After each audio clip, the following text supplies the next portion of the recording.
के बारे में बात करेंगे जो मार्केट का किंग कहलाता है। जी बिल्कुल, आपने सही पहचाना, कंज्यूमर। और आज हम बात करेंगे कंज्यूमर क्या है, कंज्यूमर बिहेवियर क्या है, कंज्यूमर का नेचर कैसा होता है और प्रोसेस क्या होता है कंज्यूमर बाइंग बिहेवियर में, और फैक्टर्स के ऊपर जो है आपको एक अलग से वीडियो जो है अपलोड कर दी जाएगी। तो आज का वीडियो जो होने वाला है वो कंज्यूमर बिहेवियर के ऊपर होने वाला है। वेलकम यू ऑल इन अनजान क्लासेस द कॉमर्स हब। आज जैसे कि अभी हमने बताया कि आज का टॉपिक हमारा होगा कंज्यूमर बिहेवियर, और उसमें हम आज जो है main meaning, nature and process करेंगे, और फैक्टर्स के ऊपर आपको इन फ्यूचर एक वीडियो जो है अपलोड कर दी जाएगी। सबसे पहले हमें ये मालूम होना चाहिए कि जिसको हम मार्केट का किंग कहते हैं वो है क्या। तो कंज्यूमर बिहेवियर के ऊपर फिर आते हैं। पहले हमें ये मालूम होना चाहिए कि मार्केट का जिसे हम किंग कहते हैं वो बंदा है क्या चीज़। तो उसके बारे में आज हम पढ़ते हैं कि पहले कंज्यूमर को पढ़ लेते हैं कि कंज्यूमर क्या है। एक ऐसा पर्सन जो फाइनली गुड्स को यूज़ करता है। और यहाँ पे एक सेकेंड वर्ड और आता है, that is a customer. Customer कोई भी ऐसा पर्सन जो गुड्स को परचेज करता है बट फाइनली यूज़ नहीं करता। अब यहाँ पे कंज्यूमर एंड कस्टमर में डिफरेंस ये हो गया कि कस्टमर कौन है, ऐसा बंदा जो गुड्स को परचेज कर रहा है, सर्विसेज ले रहा है बट उनको यूज़ नहीं कर रहा, वो रीसेल कर रहा है। सपोज यहाँ पे आ जाएगा सप्लायर जो है एक कस्टमर है। मैंने कोई गिफ्ट लिया अपने ब्रदर के लिए, तो मैं एंड यूज़र नहीं हूँ, तो मैं क्या हो गई, कस्टमर हो गई।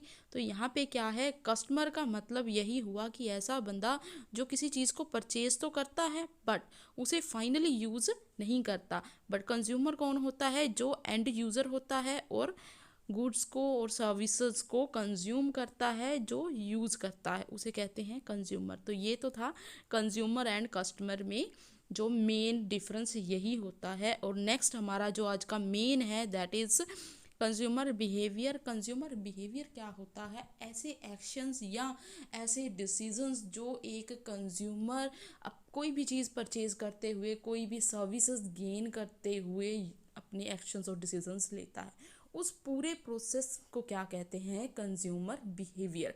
तो कंज्यूमर बिहेवियर जो है बहुत सारे फैक्टर्स के साथ क्या होता है, इन्फ्लुएंस होता है। मींस बहुत सारे ऐसे फैक्टर्स हैं लाइक साइकोलॉजिकल फैक्टर्स हो गए, या उसके फैमिली फैक्टर्स हो गए, या उसके सोशल फैक्टर्स हो गए, डेमोग्राफिकल फैक्टर्स हो गए। तो फैक्टर्स के ऊपर हम एक अलग से वीडियो जो है डिटेल में आपको अपलोड कर देंगे।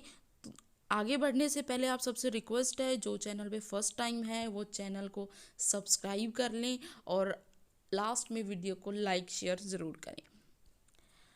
नेक्स्ट हमारा आता है नेचर ऑफ कंज्यूमर बिहेवियर। अगर कंज्यूमर कहीं मार्केट में जाता है कोई चीज़ परचेज करने या किसी चीज़ के बारे में कुछ जानने के लिए जाता है, तो क्या उसकी नेचर हो सकती है, क्या कैरेक्टरिस्टिक्स होते हैं, क्या फीचर्स होते हैं एक कंज्यूमर में। तो सबसे पहले है कि कंज्यूमर का जो नेचर है वो बहुत कॉम्प्लेक्स है। कॉम्प्लेक्स मीन्स आप उसके नेचर को समझ ही नहीं सकते कि वो नेक्स्ट उसका क्वेश्चन क्या हो सकता है। उसे बार्गेनिंग भी चाहिए,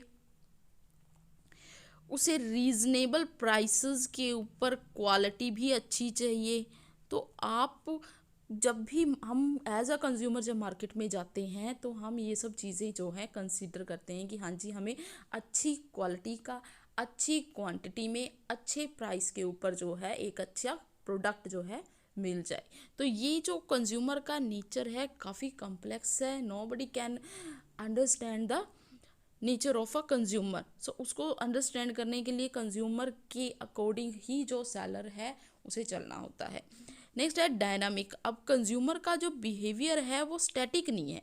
स्टैटिक का मतलब क्या होता है, स्ट्रेट, मतलब जिसमें कोई चेंज नहीं आता। बट कंज्यूमर का बिहेवियर क्या है, डायनामिक है। वो कभी भी कुछ भी चेंज हो सकता है। कई बार हम शॉप पे लेने कुछ और जाते हैं, वहाँ पे परचेज कुछ और कर लेते हैं, तो वो उसका जो बिहेवियर है वो क्या है, डायनामिक है। It's a flexible. वो किसी भी, अगर हम लेने एक एक कोर्ट गए हैं बट वहाँ पे हमें दो पसंद आ गए तो हमने दो परचेज कर लिए। तो ये उसका डायनामिक नेचर हो गया। फिर आ गया ब्रांड लॉयल्टी। जो कंज्यूमर है वो क्या है, ब्रांड लॉयल है। अगर उसे एक ब्रांड की कोई चीज़ पसंद है तो वो उस ब्रांड में ही बार बार जाता है। तो मीन्स वो अपने ब्रांड लॉयल्टी को बरकरार रखता है। Reflects status. बिल्कुल, जो कंज्यूमर बिहेवियर है उससे हमें कंज्यूमर का जो स्टेटस है वो भी पता चलता है कि हाँ जी, अगर उसने कोई ब्रांडेड चीज़ परचेज की है मीन्स ही और शी इज़ रेडी टू पे हाई प्राइस। अगर उन्होंने कोई कम लो प्राइस की चीज़ परचेज की है तो मीन्स उनका जो स्टेटस है वैसा है। तो तीन जो हमारी क्लासिफिकेशंस है अगर हम स्टेटस सिंबल के पॉइंट ऑफ व्यू से देखें, poor people, middle class and rich class, तो सबकी जो है पे, जब वो कोई प्राइस पे करते हैं तो उनका अलग अलग लेवल है। तो उसी हिसाब से उनका स्टेटस भी जो है वो रिफ्लेक्ट होता है। Regional variations. यहाँ पे रीजनल वेरिएशन या रीजन टू रीजन वेरी करता है। जो कंज्यूमर है वो रीजन टू रीजन वेरी करता है। पंजाब की एग्जांपल लें तो यहाँ पे के कंज्यूमर की जो डिमांड्स हैं वो डिफरेंट हैं, उनका पहरावा डिफरेंट है। अगर हम साउथ इंडियंस की बात करें तो वहाँ पे डिमांड्स, वहाँ के पहरावा, वहाँ पे जैसे कॉफ़ी ज़्यादा चलती है तो ये चीज़ जो है रीज़न टू रीज़न वेरी करता है। और उसके बाद यहाँ पे एक जो कंज्यूमर का आप बात करोगे बिहेवियर की, तो कंज्यूमर टू कंज्यूमर भी जो बिहेवियर है वो वेरी करता है। वो कैसे वेरी करता है, अगर हम मेल्स की बात करें और फीमेल्स की बात करें तो दोनों का बिहेवियर बहुत डिफरेंट है। अगर मेल्स जाएंगे तो वो 10 चीज़ों में से कोई एक सिलेक्ट कर लेंगे, बट अगर कोई फीमेल कस्टमर है या कंज्यूमर है तो वो क्या करेगा, वो 100 चीज़ें जो है वहाँ पे जो खिलारा डालने के बाद उसको एक चीज़ पसंद आएगी। सो ये जो है क्या आ गया कि जो कंज्यूमर टू कंज्यूमर भी वेरिएशंस होती हैं। तो ये वो उस चीज़ का पॉइंट आ गया। नेक्स्ट है डेमोन्स्ट्रेशन इफेक्ट। कंज्यूमर का जो बिहेवियर है वो और किस चीज़ से इन्फ्लुएंस होता है या क्या चीज़ जो है उसके कंज्यूमर बिहेवियर को प्रेजेंट करती है, दैट इज़ डेमोन्स्ट्रेशन इफेक्ट। कई बार क्या होता है, कोई ट्रेंड, कोई फैशन चल रहा होता है तो वो सभी जो उस एरिया के लोग हैं उसी चीज़ को क्या करते हैं, परचेज करना शुरू कर देते हैं। कोई लेदर जैकेट्स का कोई ट्रेंड आया तो वही जो है ट्रेंड शुरू हो जाएगा। कोई हेयर स्टाइल का ट्रेंड आया तो वो हेयर स्टाइल जो है वो ही फॉलो करना लोग जो स्टार्ट कर देते हैं। जैसे अभी रिसेंटली जब जवान मूवी आई तो उसमें जो शाहरुख खान का जो हेयर स्टाइल था वो वाला जो है 40s वाला हेयर स्टाइल था वो लोगों ने जो फॉलो करना शुरू कर दिया। तो इस तरह से क्या है, जो ट्रेंड्स हैं, अब रिसेंटली जो एनिमल मूवी आई है उसमें जो बियर्ड वाला जो है ट्रेंड है वो काफ़ी फेमस हो रहा है। तो मीन्स टू से कि जो डेमोन्स्ट्रेशन इफेक्ट है उसका मतलब होता है कि जब आप किसी और के स्टाइल को कॉपी करके उससे आगे जो है फॉरवर्ड करते हो तो वो होगा demonstration effect. Means you are influenced by the style और परचेजिंग ऑफ अदर पर्सन। इसके ऊपर जो है हमने एक इफेक्ट की पढ़ा था, बैंड वैगन इफेक्ट। तो ये बैंड वैगन इफेक्ट और डेमोन्स्ट्रेशन इफेक्ट दोनों ही सेम है। अगर किसी को डिटेल में पढ़ना है तो आप उस वीडियो को भी देख सकते हैं। नेक्स्ट है इंफॉर्मेशन सर्च। कंज्यूमर बिहेवियर में जो नेक्स्ट नेचर आता है या फीचर आता है वो है इंफॉर्मेशन सर्च। मीन्स अगर आप कोई भी प्रोडक्ट परचेज करते हैं तो उसको ऐसे ही परचेज नहीं कर लेते। आप अगर एक शॉप पे गए हो ना तो आप उस शॉप पे 36 तरह के जो है अलग अलग चीज़ें जो है निकलवा लेते हो। तो वो क्या होते हैं, इन्फॉर्मेशन सर्च।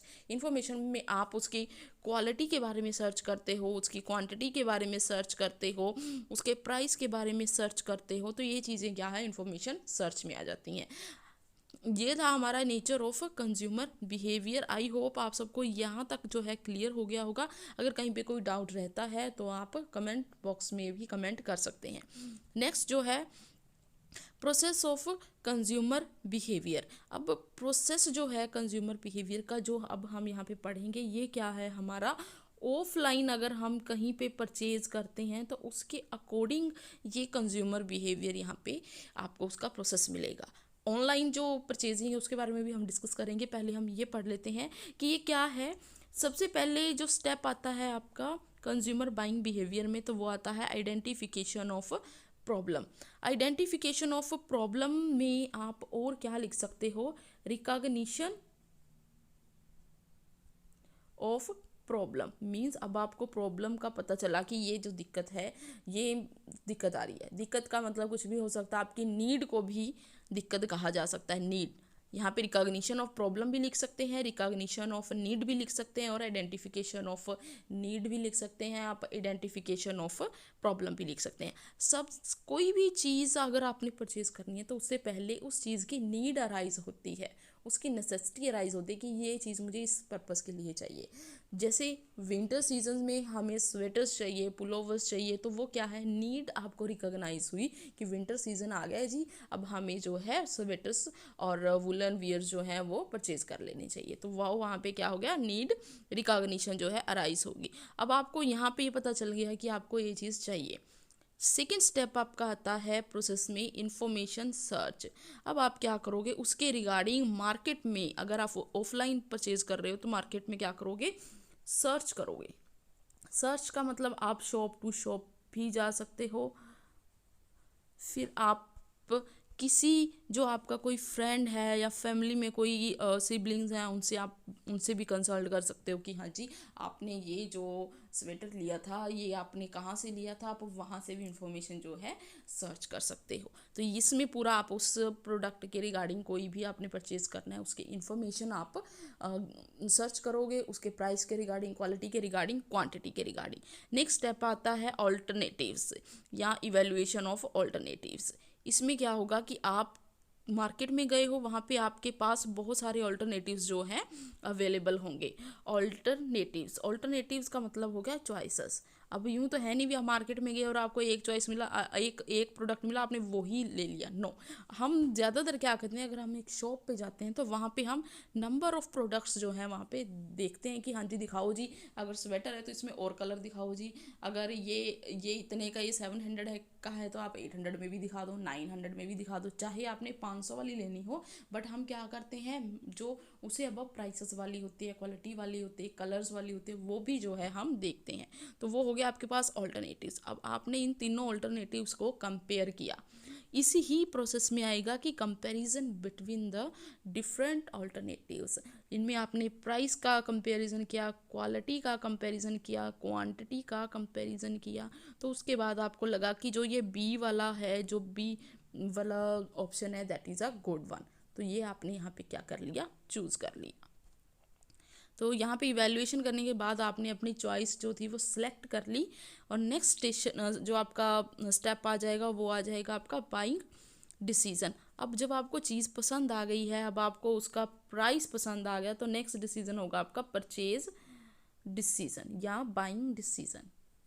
तो इसमें आप, अगर आपने जो प्रोडक्ट लिया है वो क्या होगा, आपके अकॉर्डिंगली जो आपका आप प्राइस पे करना चाहते हो वो होगा, क्वांटिटी जितनी आपको चाहिए वो मिल जाएगी, क्वालिटी मिल जाएगी आपको। तो ये सब क्या हो जाएगा आपका परचेज डिसीजन में। अब आप इसे कन्वर्ट कर दोगे। अब परचेज करने के बाद यूँ थोड़ा भी आपने परचेज कर लिया तो दैट्स ओके, नो। कई बार क्या होता है कि अगर आपने परचेज कर लिया उसके बाद आपको वो, आपने वो जो प्रोडक्ट था आपने यूज़ किया, तो उसके बाद क्या होता है, पोस्ट परचेज इवैल्यूएशन। अब इसमें क्या है, अगर कोई अच्छा शोरूम है तो वो आपसे फीडबैक भी फिल करवाते हैं। ओके, आपको ऑनलाइन कोई फीडबैक सेंड कर देते हैं कि जी आप इस लिंक पे क्लिक करोगे तो फीडबैक फिल कर देना। कई बार क्या होता है पोस्ट परचेज में ये भी होता है कि आप इस विंटर सीजन जहाँ से कोई भी आप स्वेटर लेके आए हो, आप नेक्स्ट विंटर सीजन भी वहीं पे ही जाओगे फॉर रीपरचेज। अब रीपरचेज में आप वहीं पे फिर से जो है शॉपिंग करोगे, और ये भी हो सकता है कि आप रिकमेंड कर दो जो आपके फ्रेंड्स हैं, फैमिली हैं, उसमें कि हाँ जी अगर आपने कोई स्वेटर लेना है तो आप वहीं से ही खरीदें। तो ये था आपका process of consumer behaviour in offline mode. अगर अब हम ऑनलाइन मोड की बात करें कि अगर आपने ऑनलाइन साइट से कोई चीज़ परचेज़ करनी है तो वो बहुत इजी है। हम ज़्यादातर जो है आफ्टर कोविड ज़्यादातर हम परचेजेस जो क्या करते हैं ऑनलाइन ही कर रहे हैं। तो इसमें देखिए पहले आप क्या करोगे, हम 3 यहाँ पे एग्जांपल्स ले लेते हैं। मैं यहाँ पे किसी जो एप्लीकेशन है शॉपिंग एप्लीकेशन उसकी कोई प्रमोशन नहीं कर रही, तो यहाँ पे अमेज़ॉन हम ले लेते हैं, यहाँ पे हम ले लेते हैं फ्लिपकार्ट ले लेते हैं, और साथ में हम मिंत्रा ले लेते हैं। तो यहाँ पे क्या हो गया, तीनों पे से आपने एक स्वेटर परचेज करना है। तो आपने क्या किया, अमेज़ॉन पे आपने क्लिक किया और उसके बाद आपने देखा स्वेटर्स ऑप्शन, सर्च किया, फिर वहाँ पे उसका प्राइस देखा, उसके जो स्टार्स थे जो रिव्यूज़ होते हैं वो आपने चेक किए, फिर आप फ्लिपकार्ट पे गए, फिर यहाँ पे भी आपने देखा, फिर आपने मिंत्रा पे गए, यहाँ पे भी आपने चेक किया। तो पहला आपका क्या हुआ, जो आपकी प्रॉब्लम थी, जो आपकी नीड थी वो रिकॉग्नाइज हुई फर्स्ट स्टेप से। सेकंड क्या हो गया, आपने सर्च की, ये आपने यहाँ पे जाके सर्च किया। सर्च के बाद नेक्स्ट क्या हो गया, आपने ऑप्शंस देखी। ऑप्शंस में क्या किया था हमने, ऑफलाइन में जो हमने किया था वो था जितने भी आपके ऑल्टरनेटिव्स हैं, यहाँ पे आपने ऑल्टरनेटिव्स भी देख लिए। ऑल्टरनेटिव्स देखने के बाद आपने क्या किया, उनमें से एक सिलेक्ट कर लिया। सिलेक्ट हो गया, सिलेक्ट होने के बाद आपने क्या किया, उस प्लेस ऑर्डर कर दिया, प्लेस एंड ऑर्डर। सपोज करो ये आपने अमेज़ोन से प्लेस एंड ऑर्डर कर दिया, जो प्रोडक्ट आपने यहाँ पे देखा था वो बाकी दो से आपको अच्छा लगा, तो यहाँ पे आपने ऑर्डर प्लेस कर दिया। अब क्या होता है, प्लेस कर दिया उसके बाद आपके घर पे क्या कर देंगे, वो डिलीवरी कर जाएंगे। ओके, आपने रिसीव कर लिया, you have receive the order. अब इसके बाद आता है post purchase reviews. Post purchase reviews में क्या करते हैं, आपके पास एक आपकी ईमेल में जो है मैसेज आएगा कि हाँ जी फीडबैक आप ज़रूर दें।